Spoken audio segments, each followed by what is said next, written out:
بسم اللہ الرحمن الرحیم اللہم انفعنا بما علمتنا وعلمنا ما ينفعنا اللہم الہمنا مراشد امورنا وقنا شرور انفسنا ربنا تقبل منا انك انت السمیع العلیم۔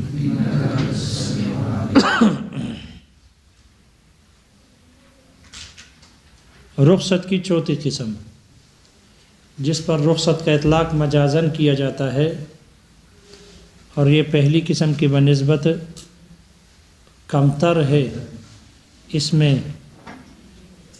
مجاز کے معنی کم ہے بنسبت پہلے کے۔ مصنف کہتے ہیں کہ یہ چوتھی قسم وہ حکم شرعی ہے جو بندوں سے ساقط ہو گئی، باوجود یہ کہ فی الجملہ وہ مشروع ہے۔ فی الجملہ یعنی بعض مواضع میں جس جگہ رخصت ملی ہے اس رخصت کے مقابل عزیمت نہیں، لیکن دوسرے جگہ میں رخصت کے علاوہ والے جگہ میں اس کی عزیمت موجود ہے۔ تو چونکہ جس جگہ پر رخصت ملی ہے اس کے مقابل عزیمت نہیں، اس لیے اس پر رخصت کا اطلاق کرنا مجازاً ہوا، اور چونکہ فی الجملہ دوسرے جگہوں میں وہ عزیمت موجود ہے تو اس میں مجاز کے معنی پہلے کے بنسبت کم ہو گئے، اس لیے کہ پہلے والے میں تو دنیا بھر میں اس کی عزیمت موجود نہیں تھی، اس لیے اس میں مجاز کے معنی کم ہو گئے اور اس کی مشابہت ہو گئی پہلی قسم کے ساتھ، اس لیے کہ پہلی قسم میں بھی عزیمت پائی جاتی ہے اور یہاں پر بھی اس کی موضع رخصت میں عزیمت نہیں، لیکن موضع رخصت کے علاوہ دوسری جگہ میں اس کی عزیمت موجود ہے۔ اس کی مثال ہے جیسے کہ نماز کی قصر کرنا۔ نماز میں مسافر آدمی کے لیے قصر کرنا یہ رخصت کی ایک قسم ہے۔ شارح کہتے ہیں مصنف نے تو کہہ دیا کہ قصر الصلاۃ فی السفر، مسافر کے لیے قصر کرنا ہے، لیکن اس مثال میں تسامح ہے، یہ کہنا چاہیے تھا کہ سکوت اکمال الصلاۃ، لفظ سکوت ذکر کرتے کہ سکوت اکمال الصلاۃ فی السفر، یہ سکوت کا لفظ لانا اس لیے مناسب تھا تاکہ آگے آنے والی جو دوسری مثال ہے اس کے بھی موافق ہو جائے، کیونکہ وہاں بھی یہ سکوت کا لفظ ہے، اور یہ جس چیز کی مثال دی جا رہی ہے یعنی اس کا ممثل لہو متن میں بھی ہے ما سقط عن العباد، وہاں بھی سقط ہے، تو ممثل لہو میں بھی سقط ہے اور اس کے بعد آنے والی دوسری مثال میں بھی سقط ہے، سکوت ہے، اس لیے اس میں بھی لفظ سکوت کا ذکر کرنا چاہیے تھا تاکہ یہ آنے والی مثال کے بھی موافق ہو اور اپنے ممثل لہو کے بھی مطابق ہو۔ لیکن شارح کہتے ہیں مصنف نے حاصل معنی سے اس کی تعبیر کی ہے، چونکہ معنی دونوں کا حاصل ایک ہی ہے، اختصار پر مبنی ہونے کی وجہ سے اختصاراً کا قصر الصلاۃ کہا اور سکوت اکمال الصلاۃ کو چھوڑ دیا، وہ عبارت طویل بن رہی تھی اور یہ متن ہے، اختصار پر متن مبنی ہوتا ہے، اس لیے اختصاراً اس کو چھوڑ دیا۔ مسافر آدمی کے لیے نماز میں قصر کرنا یہ رخصت ہے، ہمارے نزدیک یہ رخصت اسقاط ہے، یعنی یہ رخصت ایسی ہے کہ اس نے عزیمت کو ساقط کر دیے، تو یہ رخصت اسقاط ہے، اس کی عزیمت پر عمل کرنا جائز نہیں ہے، جبکہ امام شافعی رحمہ اللہ کے نزدیک یہ رخصت ترفیع ہے، رفع یرفع الترفیع، یہ رخصت ترفیع ہے، یعنی یہ رخصت آسانی اور سہولت کے لیے دی گئی، لہذا ان کے نزدیک اکمال اولا ہے، جیسے کہ روزے میں مسافر آدمی کے لیے آسانی کی خاطر رخصت دی جاتی ہے، لہذا وہاں عزیمت پر عمل کرنا ان کے نزدیک بھی جائز ہے، بلکہ ایک قول تو ان کا یہی ہے راجح قول جو ان کے محدثین نے نقل کی ہے کہ ان کے نزدیک بھی مسافر کے لیے سفر میں روزہ رکھنا افضل ہے، البتہ اگر افطاری کرے تو رخصت ہے۔ تو یہاں پر بھی جو رخصت ملتی ہے یہ رخصت ترفیع ہے، اکمال اولا ہے، اگر قصر کرنا چاہے تو اس کی اجازت ہے، جبکہ ہمارے نزدیک یہ رخصت اسقاط ہے، اور جب رخصت اسقاط ہے تو اس کے عزیمت پر عمل کرنا جائز ہی نہیں ہے۔ ان کی دلیل وہ اللہ تعالیٰ کے فرمان وَإِذَا ضَرَبْتُمْ فِي الْأَرْضِ فَلَيْسَ عَلَيْكُمْ جُنَاحٌ أَن تَقْصُرُوا مِنَ الصَّلَاةِ، اس آیت سے استدلال کرتے ہیں۔ وَإِذَا ضَرَبْتُمْ فِي الْأَرْضِ، جب تم زمین میں سفر کرو، فَلَيْسَ عَلَيْكُمْ جُنَاحٌ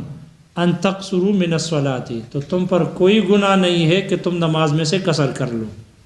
نماز میں سے قصر کرنے میں کوئی گناہ نہیں ہے۔ ان خفتم، اگر تمہیں ڈر ہو، ان یفتنکم الذین کفروا، کہ کافر لوگ تم کو فتنے میں مبتلا کر دیں گے، اگر کافر لوگوں کی جانب سے فتنے میں مبتلا ہونے کا ڈر ہو تو قصر کرنے میں گناہ نہیں ہے۔ قصر کو معلق کیا فتنے میں مبتلا ہونے کے خوف پر، اور گناہ کی نفی کی کہ گناہ نہیں ہے، گناہ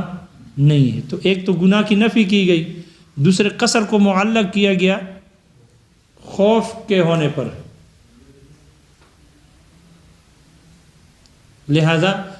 معلوم ہوا کہ اگر خوف ہے تو قصر کر لے، اور اگر خوف نہیں ہے تو حکم چونکہ برقرار ہے، اس لیے ان کے نزدیک بھی قصر کو معلق کیا خوف پر، خوف کے شرط پر، لیکن ان کے نزدیک بھی یہ شرط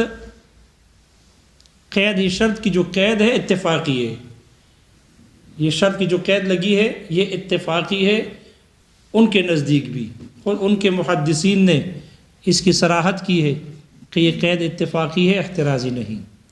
لہذا ان کے نزدیک اکمال اولا ہے، لیکن اگر قصر کرنا چاہے تو قصر بھی کر سکتے ہیں، اس کی رخصت ہے۔ اس آیت سے پتہ چلا کہ گناہ کی نفی کر دی گئی اور قصر کو خوف پر معلق کیا گیا، اس لیے ان کے نزدیک اکمال اولا ہے۔ ہماری دلیل یہ ہے کہ جب یہ آیت نازل ہوئی تو حضرت عمر فاروق رضی اللہ عنہ نے آپ علیہ الصلوۃ والسلام سے فرمایا ما بالنا، ہمیں کیا ہے، نقصر، کہ ہم نماز میں قصر کرتے ہیں، ونحن آمنون، جبکہ حال یہ ہے کہ ہم پرامن ہے، اور ہم قصر کر رہے ہیں۔ تو آپ علیہ الصلوۃ والسلام نے فرمایا ھذہ صدقۃ، یہ صدقہ ہے، تصدق اللہ بہا علیکم، اللہ نے اس کے ذریعے سے تم پر صدقہ کیا ہے، فاقبلوا صدقتہ، اس لیے اللہ کے صدقے کو قبول کر لو۔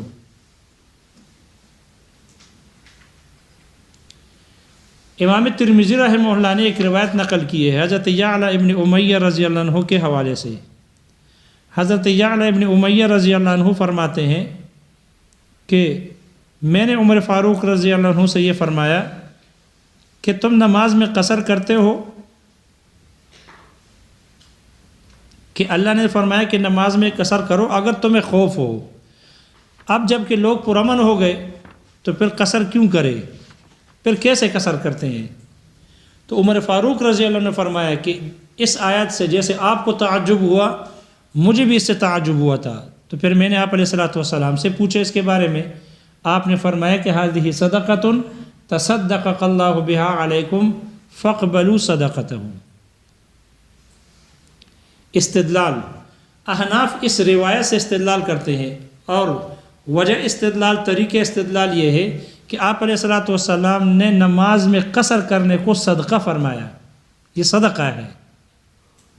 اور ایسی چیز کا صدقہ کرنا کہ جو تملیک کا احتمال نہ رکھتا ہو، جس سے آدمی کسی دوسرے کو مالک نہ بنا سکتا ہو، ایسی چیز کا صدقہ کرنا جو تملیک کا احتمال نہ رکھتا ہو، وہ اسقاط محض ہوتا ہے، وہ اسقاط محض ہوتا ہے، اسقاط محض ہوتا ہے، یعنی دوسرے کے قبول کرنے پر موقوف نہیں ہوتا، دوسرا قبول کرنے پر مجبور ہوتا ہے، یہ ہے اسقاط محض، کہ یہ اسقاط محض ہے، یعنی دوسرے کے قبول کرنے پر موقوف نہیں، لہذا بندوں کی طرف سے یہ رد کا احتمال نہیں رکھتا۔ اگر کوئی اس کو رد کر دے تو رد نہیں ہوگا۔ اگر کوئی یہ کہے کہ میں نے قصر نہیں پڑھنی، نہیں، رد نہیں کر سکتے، قصر پڑھنا مجبوری ہے، اس لیے کہ یہ ایسی چیز کا صدقہ ہے کہ جو تملیک کا احتمال نہیں رکھتا، اس سے آدمی دوسرے کو مالک نہیں بنا سکتا۔ اور جو چیز ایسی ہو کہ جو تملیک کا احتمال نہ رکھتا ہو تو وہ بندوں کی طرف سے رد کا احتمال اس میں نہیں ہوتا۔ یہ ایسا ہی ہے جیسے کہ ولی قصاص من علیہ قصاص کو قصاص کا صدقہ کر دے۔ ایک آدمی نے دوسرے کو عمدن قتل کر دیا تو قاتل پر قصاص واجب ہو گیا اولیاء مقتول کے لیے۔ پھر مقتول کے اولیاء نے کہا کہ چلو ہم نے معاف کر دیا، ہم اپنا قصاص ان کو ہبہ کرتے ہیں، ان کو صدقہ کرتے ہیں، ہم ان سے قصاص نہیں لیتے، ہم معاف کرتے ہیں قاتل کو۔ تو یہ ایسا صدقہ ہے کہ اس میں آدمی دوسرے کو مالک نہیں بنا سکتا۔ جب اس میں تملیک کا احتمال نہیں تو اب اگر قاتل 1000 مرتبہ کہے کہ نہیں میں آپ کے صدقے کو قبول نہیں کرتا، مجھ سے قصاص ضرور لیا جائے، لیکن اگر اولیاء مقتول میں سے ایک نے کہہ دیا کہ ہم نے معاف کر دیا، اپنا قصاص اس کو صدقہ کر دیا، تو وہ صدقہ ہو جائے گا۔ اب قاتل 1000 مرتبہ اس صدقے کو رد کر دے، قاتل کے رد کرنے سے رد نہیں ہوگا۔ کیوں؟ اس لیے کہ یہ صدقہ ان چیزوں میں سے ہے کہ جو تملیک کا احتمال نہیں رکھتا، اور جو صدقہ تملیک کا احتمال نہ رکھے وہ اسقاط محض ہوتا ہے، وہ اسقاط محض ہوتا ہے، متصدق علیہ کے قبول کرنے پر موقوف نہیں، چاہے کہ وہ قبول کرے یا نہ کرے ایسا نہیں ہے، وہ قبول کرنے پر مجبور ہے۔ تو شارح فرماتے ہیں کہ جب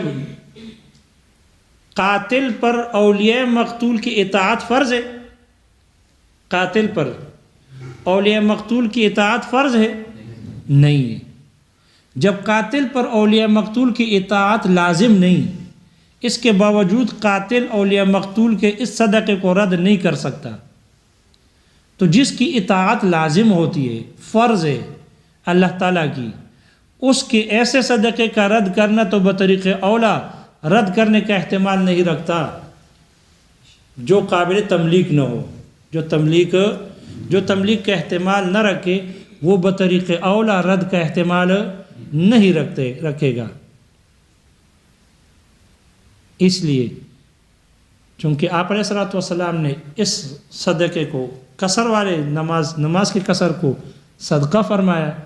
اور صدقہ یہ وہ ان چیزوں میں سے ہے کہ جو تملیک کا احتمال نہیں رکھتا،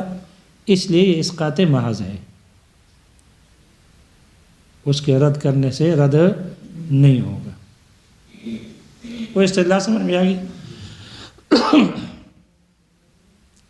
البتہ شافعی حضرات کہتے ہیں کہ نہیں، یہ اکمال اولا ہے، اور اگر چونکہ یہ صدقہ ہے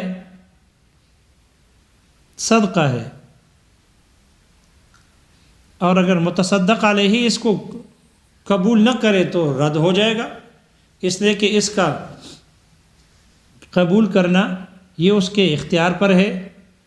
اگر وہ اس کے قبول نہ کرے، جس پر صدقہ کیا گیا ہے، اگر وہ اس کو قبول نہ کرے تو یہ رد، یعنی وہ رد کر دے تو رد ہو جائے گا، اس لیے کہ صدقہ تو تام تب ہوگا جب متصدق علیہ اس کو قبول کر لے، پھر صدقہ تام ہوگا۔ لیکن یہاں تو اگر متصدق علیہ اس کو قبول نہ کرے، یعنی وہ قصر نہ کرے اور پوری نماز پڑھ لے، تو ان پر صدقہ لازم بھی نہیں ہے۔ اس کے صدقہ لازم تب ہوگا، صدقہ تام تب ہوگا جب متصدق علیہ اس کو کیا کرے؟ قبول کر لے۔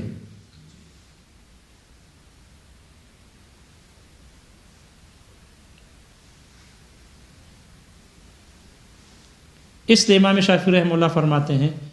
کہ مرضی ہے ان کی، چاہے وہ اختیار ہے ان کو کہ چاہے وہ قصر کرے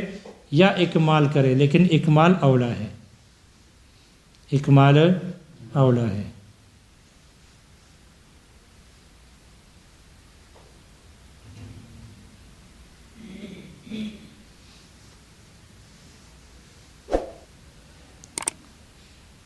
اس سے یہ معلوم ہوا یہ جو اوپر کہا کہ صدقہ، اس کو صدقہ فرمایا، اور ایسی چیز کا صدقہ کرنا، ایسی چیز کا صدقہ کرنا کہ جو تملیغ کا احتمال نہ رکھتا ہو وہ اسقاط محض ہوتا ہے۔ اس سے معلوم ہوا کہ جو تملیغ کا احتمال رکھتا ہے تو پھر وہ رد کرنے سے بھی کیا ہو جائے گا؟ رد ہو جائے گا۔ جیسے کہ دائن کا مدیون کے اوپر دین ہے اور پھر دائن مدیون کو اپنا دین صدقہ کر لے، دائن مدیون کو اپنا دین کیا کر دے؟ صدقہ کر دے، تو اگر مدیون اس صدقے کو قبول کر لے تو دین ساقط ہو جائے گا، اور اگر مدیون انکار کر دے اور صدقے کو قبول نہ کرے، رد کر دے اس کے صدقے کو، تو رد کرنے سے کیا ہو جائے گا؟ رد ہو جائے گا۔ اس لیے کہ دین یہ تملیغ کا احتمال رکھتا ہے، جب یہ تملیغ کا احتمال رکھتا ہے تو رد کرنے سے بھی کیا ہو جائے گا؟ رد ہو جائے گا۔ لیکن خیال رہے کہ یہ رد کرنے سے، رد ہونا اور ان چیزوں کا صدقہ کرنا کہ جو تملیغ کے احتمال نہ رکھتا ہو، یہ جو ہے مسئلہ یہ اس وقت ہے کہ جب من جانب العباد ہو، بندوں کی طرف سے ہو۔ بندہ اگر ایسی چیز کا صدقہ کر لے کہ جو رد کا تملیغ کا احتمال نہیں رکھتا، تملیغ کا احتمال نہیں رکھتا، تو وہ رد کرنے سے رد نہیں ہوگا، اور اگر تملیغ کا احتمال رکھتا ہے جیسے کہ دین، تو وہ رد کرنے سے رد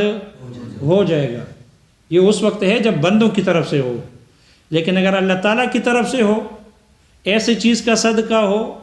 تو اگر اللہ تعالیٰ کی طرف سے صدقہ ہو تو پھر وہ مطلقاً رد کا احتمال نہیں رکھتا، چاہے تملیغ کا احتمال رکھے یا نہ رکھے۔ تملیغ کا احتمال نہ رکھے، جیسے کہ نماز کے بارے میں قصر فرمایا، نماز کے قصر کو صدقہ فرمایا، اور اگر تملیغ کا احتمال رکھ کے، جیسے کہ میراث ہے، میراث جو وارث کو ملتی ہے، یہ تملیغ کا احتمال رکھتی ہے نہیں رکھتی؟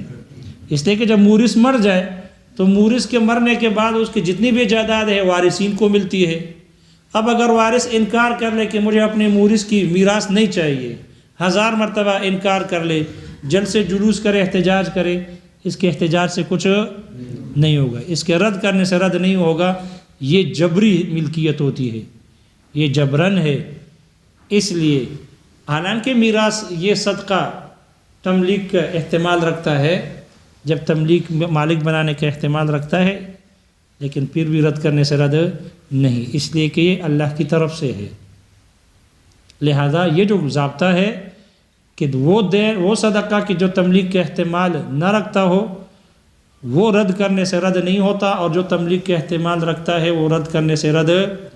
ہو جاتا ہے۔ یہ اس وقت ہے کہ جب بندوں کی طرف سے صدقہ ہو۔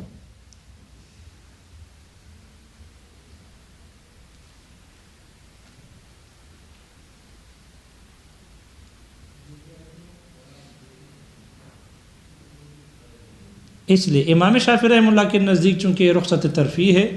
اس لیے ان کے نزدیک اکمال اولا ہے، اور وہ کہتے ہیں کہ متصدق علیہ کی مرضی ہے کہ وہ صدقہ قبول کرے یا نہ کرے۔ اگر صدقہ قبول کر لیا تو اب اکمال نہیں، لیکن اگر وہ صدقہ قبول نہ کرے، رد کر دے تو رد ہو جائے گا۔ ہم کہتے ہیں کہ یہ صدقہ رد کا احتمال نہیں رکھتا، اس میں بندے کا اختیار نہیں۔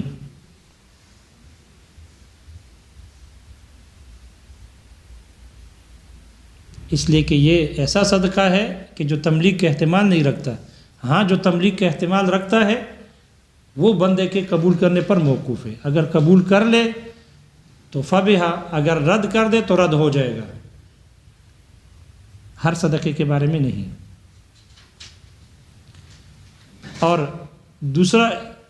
جو انہوں نے کہا کہ اس میں گناہ کی نفی کی گئی ہے، تو شارح نے اس کا جواب ذکر کیا ہے کہ یہ جو گناہ کی نفی کی گئی ہے اس وجہ سے کی گئی کہ صحابہ کے بارے میں، بعض لوگوں کے بارے میں یہ خیال تھا کہ قصر کرنے میں ہمیں گناہ ملے گا، اس لیے ان کی دلی خوشنودی کے لیے اور اس خیال کو ختم کرنے کے لیے اللہ نے اس سے گناہ کی نفی کی، اس لیے کہ ان کے دل میں یہ بات آ رہی تھی کہ قصر کرنے میں ہمیں گناہ ہوگا، اس لیے گناہ کی نفی کر دی گئی۔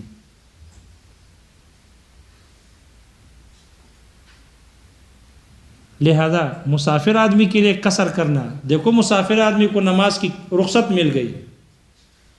مسافر جہاں رخصت ملی ہے قصر کرنے کی، اس کے مقابل عزیمت پوری نماز پڑھنا یہ جائز ہی نہیں ہے۔ تو جس محل میں رخصت ملی ہے اس رخصت کی عزیمت نہیں ہے، لیکن ویسے رباعی نماز رباعی پڑھی جاتی ہے نا، مسافر کے علاوہ میں 4 رکعت رباعی نماز رباعی پڑھی جاتی ہے، تو دوسرے لوگوں کے فی الجملہ اس کی عزیمت موجود ہے، عصر ہو، ظہر ہو یا عشاء ہو، اس کی عزیمت فی الجملہ موجود ہے دوسرے لوگوں کے حق میں جو مسافر نہیں ہے۔ لیکن مسافر کے حق میں جس کو رخصت ملی، اس رخصت کے مقابل عزیمت ساقط ہے، اس پر عمل کرنا جائز نہیں ہے، اس لیے اس پر رخصت کا اطلاق کیا گیا اور چوتھی قسم بنا دی گئی۔ دوسری مثال ہے جیسے کہ کسکوت حرمت الخمر والمیتۃ فی حق المضطر والمکرہ، مجبور شخص کے حق میں مردار کا اور شراب کی حرمت کا ساقط ہونا۔ جو شخص مجبور ہو جائے شدید بھوک کی وجہ سے، یا کوئی دوسرا اس کو مجبور کر دے مردار کے کھانے پر یا شراب کی پینے پر، تو اس کی حرمت ساقط ہے، لہذا ان کے حق میں یہ مباح اور حلال ہو گئے ہیں، اگرچہ دوسروں کے حق میں اس کی حرمت باقی رہتی ہے۔ یہاں جو دلیل محرم ہے، سبب محرم ہے، وہ نہ رہی، وہ ساقط ہو گئی۔ اور دلیل یہ ہے کہ اللہ تعالیٰ کا فرمان ہے قد فصل لکم ما حرم علیکم، اللہ نے تفصیل بیان کر دی، تفصیلاً ذکر کر دیا، اللہ نے تفصیل کر دی تمہارے لیے، ما ان چیزوں کو حرم علیکم جو تم پر حرام کیا ہے، اللہ نے اس کی تفصیل بیان کی، الا ما اضطررتم الیہ، سوائے اس چیز کے کہ جس کی طرف تم مجبور ہو جاؤ۔ تو ما حرم شارح استدلال کرتے ہیں، شارح کہتے ہیں الا ما اضطررتم کا استثناء ہو گیا ما حرم علیکم، حرام سے استثناء ہو گیا، اور جب حرام سے استثناء ہو تو وہ حلال ہوتا ہے، وہ کیا ہوتا ہے؟ حلال ہوتا ہے۔ اس لیے یہاں پر بھی ما حرم علیکم اس سے استثناء کیا گیا، لہذا یہ حلال ہوں گے اس کے حق میں، یعنی تمام احوال میں تم پر جو کچھ حرام ہے اللہ نے ان کو تفصیل سے بیان کیا، جو ہر حال میں تم پر حرام ہے، تمام احوال میں، سوائے اس حال کے کہ جس وقت تم مجبور ہو اس مردار اور شراب کے پینے پر، یہ حرام نہیں ہے۔ لہذا شراب کا پینا، اگر شدید پیاس کی وجہ سے آدمی مر رہا ہو اور شراب موجود ہو تو اگر نہ پیے اور مر جائے تو گناہگار ہو کے مرے گا، قاتل نفس ہوگا، اپنے آپ کو خود ہلاکت میں ڈالنے والا ہوگا، اس لیے حرام ہے، اور یہ مرے گا تو مردار ہو کے مرے گا۔ یا شدید بھوک کی وجہ سے مردار موجود ہے اور شدید بھوک کی وجہ سے نہیں کھا رہا، یا دوسرا اس کو مجبور کر رہا ہے، جان کی دھمکی دے رہا ہے، اور یہ مجبور ہو کر نہیں کھا رہا اور وہ اس کی اپنے دھمکی پر عمل کر کے اس کو قتل کر دے، تو یہ مردار ہوگا، گناہگار ہوگا، خود اپنے آپ کو ہلاکت میں ڈالنے والا ہوگا، گناہگار ہو کے مرے گا، اس لیے کہ ان کے حق میں ان کی حرمت ساقط ہو گئی۔ تو یہ ایسا ہی ہے جیسے کہ پانی موجود ہے اور پیاس سے مر رہا ہے، یہ ایسا ہی ہے جیسے کہ حلال کھانا پڑا ہوا ہے اور بھوک سے مر رہا ہے، یا دوسرا اس کو حلال کھانے پر مجبور کر رہے ہو، یہ نہیں کھا رہا،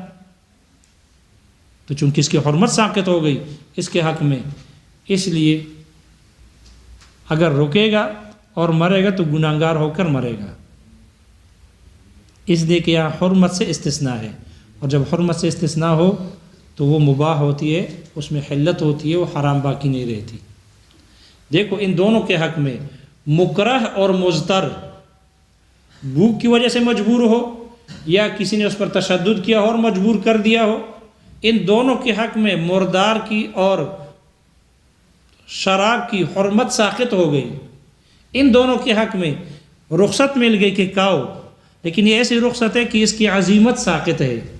ان دونوں کے حق میں اس کی عزیمت نہیں ہے، اس لیے کہ اگر عزیمت پر عمل کریں گے گناہگار ہوں گے،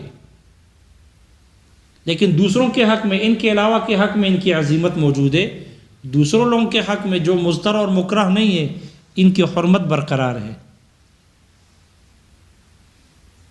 شارح کہتے ہیں کہ یہاں استثناء ہے حرمت سے، ایک استثناء پہلے والی قسم میں بھی گزری ہے، جس کو کلمہ کفر کہنے پر مجبور کیا جائے وہاں بھی استثناء ہے۔ کیا ہے آیت؟ اس سے پہلے من کفر باللہ من کفر باللہ من بعد ایمانہ، جس کو کلمہ کفر کہنے پر ایمان لانے کے بعد اللہ کے ساتھ کفر کرنے پر مجبور کیا جائے، جو اللہ کے ساتھ کفر کر لے ایمان لانے کے بعد، الا من اکرہ وقلبہ مطمئن بالایمان، مگر ایک جس کو مجبور کیا جائے اور اس کا دل ایمان پر مطمئن ہو، تو وہاں پر بھی استثناء ہے اور یہاں پر بھی استثناء ہو گیا الا ما اضطررتم الیہ۔ شارح کہتے ہیں دونوں کے استثناء میں فرق ہے، یہاں جو استثناء ہوا ہے یہاں حرمت سے استثناء ہے، حرمت سے استثناء ہے، اور جب حرمت سے استثناء ہو تو وہ حلال ہو جاتا ہے، اس کی حرمت باقی نہیں رہتی۔ اور وہاں جو استثناء ہے وہاں حرمت سے استثناء نہیں ہے، وہاں غضب سے استثناء ہے یا عذاب عظیم سے استثناء ہے، حرمت سے استثناء نہیں ہے۔ جب حرمت سے استثناء نہیں ہے تو وہ الگ قسم ہے، رخصت کی پہلی قسم ہے کہ سبب دلیل محرم موجود ہے، کلمہ کفر کہنا، شرک کرنا، اس کے حرام ہونے کا سبب بھی موجود، حکم بھی موجود ہے، لیکن معاملہ اباحت والا معاملہ کیا گیا، مباح جیسا بنا دیا گیا ان کے لیے، یعنی مواخذے کے ساقط ہونے میں، اگرچہ وہاں استثناء ہے لیکن وہ حرمت سے نہیں، اور یہاں جو استثناء ہے یہ حرمت سے ہے، اس لیے یہاں حلال ہے۔ اس لیے شارح کہتے ہیں وہاں جو استثناء کیا گیا اس کی تقدیر عبارت یہ ہو جائے گی من کفر باللہ من بعد ایمانہ، جو اللہ کے ساتھ کفر کر لے ایمان لانے کے بعد، فعلیہم غضب من اللہ، تو ان پر اللہ کی طرف سے غضب ہوگی، وَلَهُمْ عَذَابٌ عَظِيمٌ، اور ان کے لیے بڑا عذاب ہوگا، الا من اکرہ، مگر ایک جس کو مجبور کیا جائے، وقلبہ مطمئن بالایمان، اور اس کا دل ایمان پر مطمئن ہوگا تو ان پر اللہ کی غضب نہیں ہوگی، یہ غضب سے استثناء ہے یا عذاب عظیم سے استثناء ہے۔ اس لیے یہ جو قسم ہے مردار کا کھانا اور شراب کا پینا، یہ پہلے میں داخل نہیں، اس لیے کہ یہاں حرمت ساقط ہے، جبکہ ایک روایت امام ابو یوسف رحمہ اللہ کی اور امام شافعی رحمہ اللہ کی یہ ہے کہ یہ حضرات فرماتے ہیں کہ یہاں جو مردار کا کھانا ہے اور شراب کا پینا ہے، یہ جو مثال مصنف نے ذکر کی ہے، یہ اس چوتھی قسم کی مثال بننا درست نہیں، بلکہ یہ پہلی قسم کی، رخصت کی پہلی قسم میں داخل ہے، یہ اس کی مثال ہے۔ اس لیے ان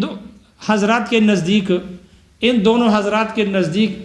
شراب کی حرمت اور مردار کی حرمت اس مجبور، مضطر اور مکرہ آدمی کے حق میں اس کی حرمت ساقط نہیں ہے، جیسے کہ کلمہ کفر کہنے کی حرمت ساقط نہیں، اسی طرح ان دونوں کی حرمت بھی ساقط نہیں ہے۔ ہاں مواخذہ ساقط ہو گیا، مواخذہ کیا ہو گیا؟ ساقط ہو گیا، مواخذہ نہیں ہوگا، لیکن ان کی حرمت برقرار ہے، اس لیے یہ جو ہے پہلی قسم میں داخل ہے، نہ کہ چوتھی قسم ہے۔